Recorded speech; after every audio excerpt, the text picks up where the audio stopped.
Welcome to the channel. Today we're diving into one of the world's most powerful and strategic missile programs, the BrahMos Aerospace joint venture between India and Russia. Let's get started. BrahMos Aerospace is a cutting-edge Indo-Russian joint venture established in 1998. It was formed through an agreement between India's DRDO and Russia's NPOM. The name BrahMos comes from two rivers, India's Brahmaputra and Russia's Moskva, symbolizing the unity of both nations.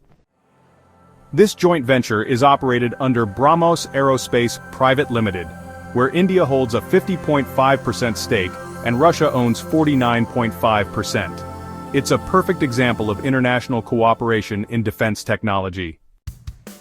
The star of the show is the BrahMos supersonic cruise missile, one of the fastest missiles in the world, traveling at speeds of up to Mach 3 and reaching targets 800 to 900 kilometers away.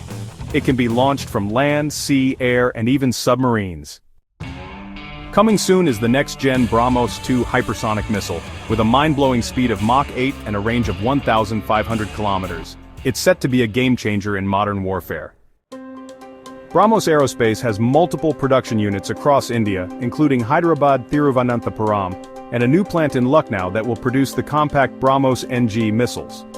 This Lucknow facility is set to manufacture 80 to 100 missiles annually, starting 2026. India is now stepping into the global defense market, with the Philippines becoming the first foreign buyer of the BrahMos missile system. Indonesia is also in advanced talks to acquire the missile, with potential deals worth up to $350 million.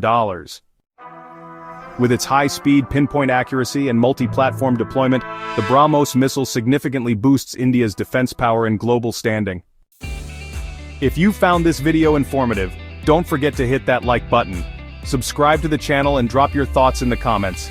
I'd love to hear from you. More defense tech stories and missile insights are coming soon. Thanks for watching. Stay curious, stay sharp.